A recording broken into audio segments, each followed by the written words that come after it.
an academic, he received academic training in Shanghai International Studies University and from the Perugia University for Foreigners. He started his career in China Science Technology Exchange Center as the coordinator of science communication cooperation with European countries, assisting on the internationalization of China science museums and science popularization publication.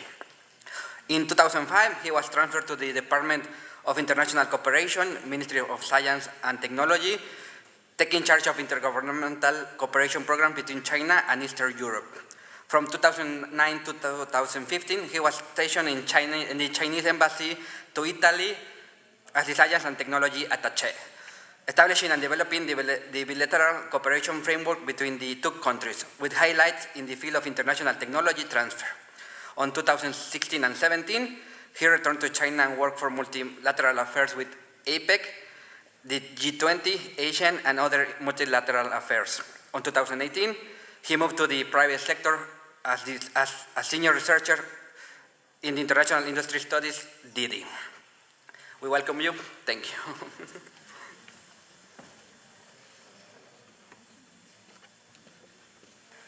Okay, so buenas tardes. Okay, buenas tardes. Oh, okay. So this is really appreciated to have this opportunity to be here. Actually, we have been long-time friends with Concitec and Conacyt, and we agree in a lot of things, just like Gloria said this morning, that innovation does not happen automatically. And Gloria had called for an ecosystem for innovation. This is always what we talking about in China. But today we're here to share our stories. Is not only because we have something in common. Most likely we are talking about what we do not have in common. This is about sharing. So we are going to present some ideas of China's story in policy development.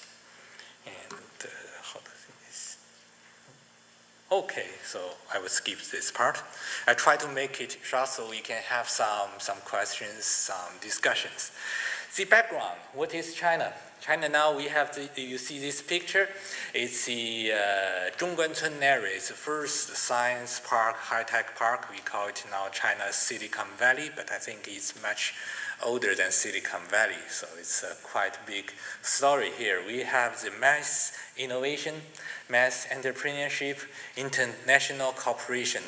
Means now, graduate students from universities in China, they do not look for jobs. They create jobs. They start jobs. They start new companies. This is the situation here in China. And all big companies crowded into the universities to try to hire people, but you see the most talented, they say, oh, I will start my own business. This is what we call entrepreneurship. And mass innovation is about everything you can create. Innovation in China means 创新, means create new things. So people are really working on this. And the international cooperation is easy to see. We are here traveling 36 hours to present our ideas to friends in Peru, in other economies. So this is what we do. Policies.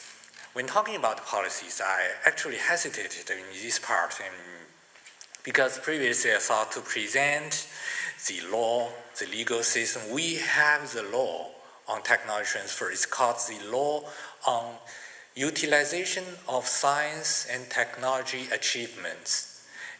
Defines the achievements, defines who will get what right on benefits from the research achievements. And we have many, I see, legislations, regulations following that law, but I will leave that to the lawyer part. I'm not a law expert. So I prefer to talk about these two policies. This is ministry's policy, which I worked for 14 years in the ministry. The first one is my first task entering the ministry. It's the mid-long-term program on science technology development noted that there is no innovation there, because this is the first time Ministry of Science and Technology in China talking about innovation. The first time innovation as a phrase written in the legislation in the government document.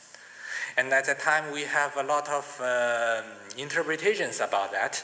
We say innovation could be indigenous. No, that will get that our partners won't agree. Indigenous, you only work with yourself. You don't have partners.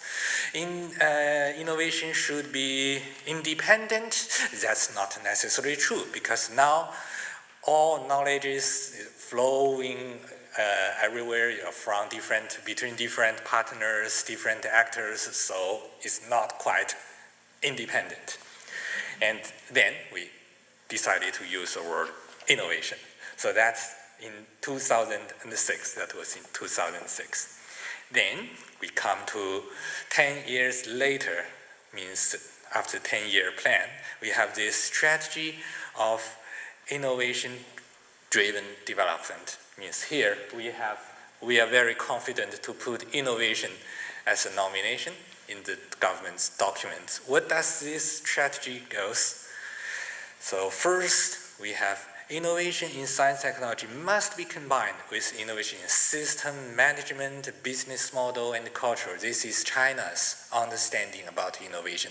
This is our interpretation about innovation. Means we are Ministry of Science and Technology is a very aggressive ministry.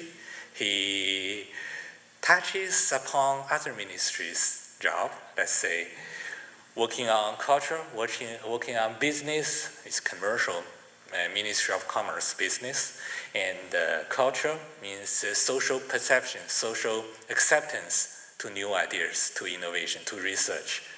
And as well as the management, this comes to the entrepreneurship, come to the hemisphere of Ministry of Education. So we need to breed young entrepreneurs.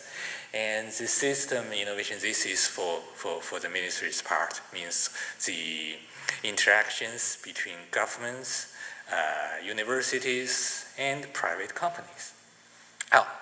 Meanwhile, we also have state-owned enterprises at that moment. Before, you see China 10, 20 years ago, China's state-owned enterprises, they are big size, takes, I think, 70, 80% of the companies.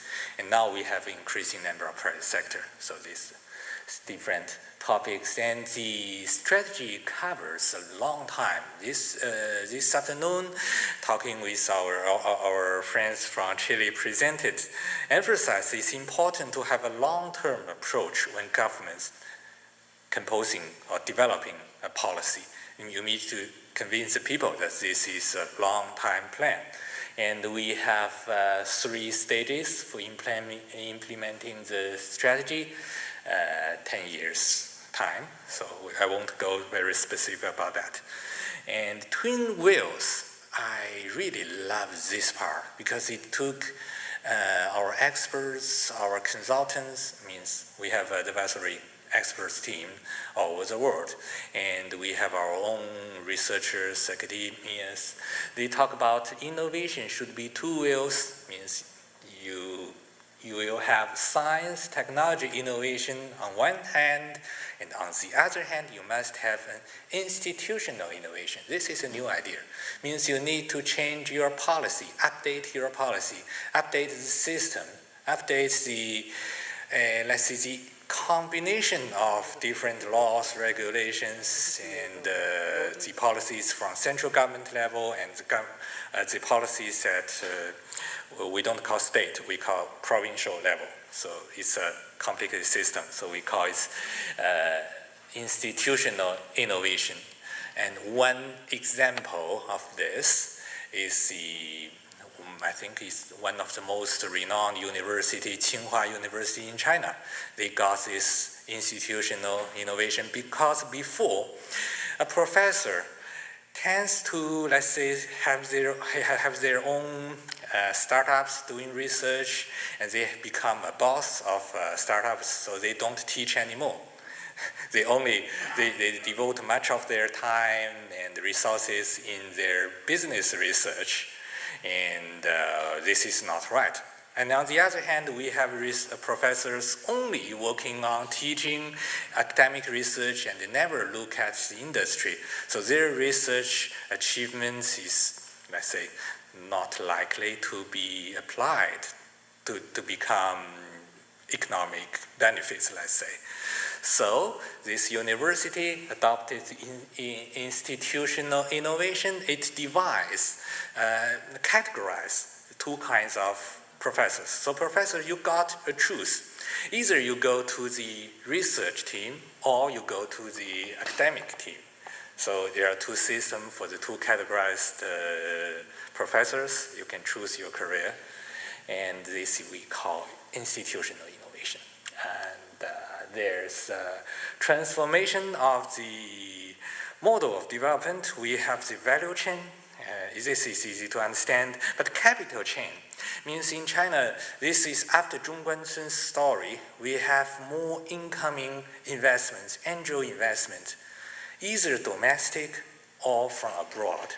So let's say we have those unicorn, those startups invested by China's big names like Alibaba and Tencent, but at the same time, they got investments from Apple, from United States, and from Arab, let's say, from European investors and from Japanese investors. So this is a capital chain, means we become a source, a focus